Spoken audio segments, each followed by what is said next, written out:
Today, California Governor Gavin Newsom trying to send a strong message to hundreds of cities and towns all across California, calling for a ban on homeless encampments in the state, saying there are no more excuses. The public is exhausted by the conversation around behavioral health, conversation around homelessness and the challenges that we face. It is time to take back the streets. It's time to take back the sidewalks. That was Newsom just a few hours ago, rolling out what he says is a model to address encampments with urgency and dignity, asking local leaders to jump on board to get more people off the streets and into shelters. Now, historically, we've seen local governments just ignore what he's proposed in the past, but this time the plea comes with a more than $3 billion in separate housing funding incentive. Since 2019, if you just look at how much has been spent, California has already spent $24 billion on homelessness, but the state continues to have the highest homeless population in the country, over 180,000 people, according to a 2024 report, with 2/3 of those people living in tents and cars. So just to expand on this discussion a little bit more, let's bring in NBC's David Noriega, who joins us here on set. David, we know that this is only a model. It's a proposal. But how likely is it that cities, big cities like here in Los Angeles, San Francisco, are going to jump on board what the governor's proposing here? San Francisco and LA, to start, are on kind of separate ends of the, intra-California Democratic Party response to this, right? San Francisco has been very receptive to this kind of thing, to using law enforcement to respond to homeless encampments specifically.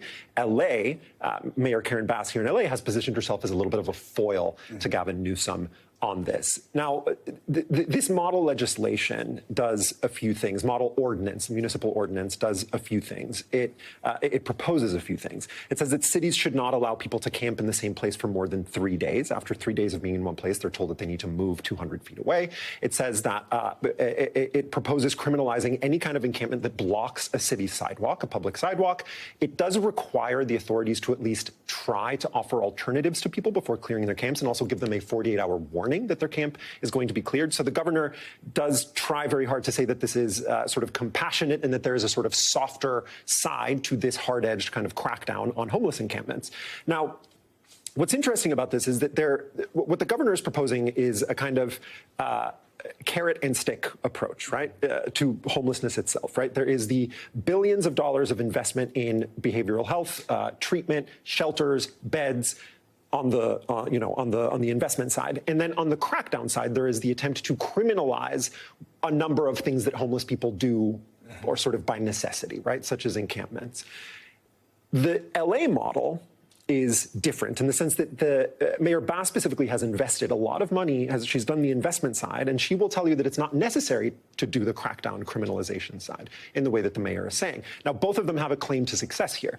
The numbers are pretty interesting. In the last year, nationally, homelessness went up 18%. In California, it only went up 3%. So that's basically a plateau, which is a pretty significant improvement, given how much of a crisis it is in California. In LA, on the other hand, the number of unsheltered homeless people, so not people in shelters, not people living in their cars, but people living on the streets, went down in the last year by 10%, which is a dramatic improvement. First time in 6 years that we've seen that kind of improvement. So both kind of competing parts of the Democratic Party in California have a claim to success here. Yeah.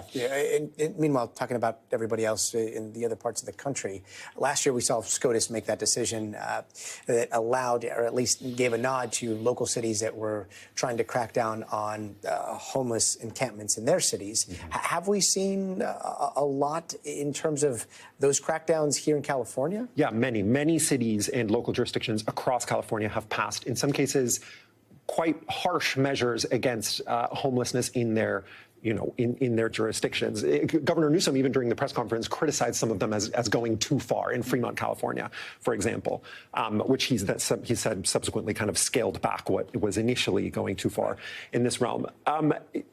Other cities, though, have not. LA, again, is the biggest example. It's the biggest city in the state. It's one of the biggest. It's the second biggest city in the country, and it is not following, Newsom's guidelines in this respect. And all of this, by the way, is only possible because of that Supreme Court decision, the Grants Pass decision. That is what made it possible, legally possible, for local jurisdictions to criminalize sleeping on the street, camping, things like that, even in situations where there is no immediate alternative available, like a shelter bed. It is only because the Supreme Court made that ruling that cities are able to pass this kind of legislation and that Newsom is able to even propose model ordinance like this. And I hate to ask, but here in California, you know the first thing that anybody says when you bring this up and you say Governor Gavin Newsom, the words out of their mouth is, oh, it's because he's running for president. And then we haven't heard him say he's running for president here, but I got to ask, like, what's he saying about that?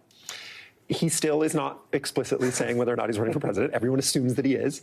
I think that there's been an interesting kind of split in the way that different high-profile Democrats have responded to the current political moment. On the one hand, you have people who are getting arrested at ICE detention facilities in New Jersey and kind of making the uncompromising fight against Donald Trump and Republicans and the right kind of the core of their brand, the core of their appeal to the public. On the other hand, you have someone like Gavin Newsom, who is on a few key subjects trying to reach out to the right pretty explicitly. You see it here with the homelessness issue and more broadly public safety issues. You see it in the comments that he made on trans athletes in sports. Interestingly, those are two issues in which he is pretty clearly chasing public opinion. Those are issues in which public opinion, by and large, are siding not with the Democrats, but rather with their rivals. Yeah, a reminder that progressives are not a monolith, I guess. David Noriega, thank you so much. Thanks for watching. Stay updated about breaking news and top stories on the NBC News app or follow us on social media.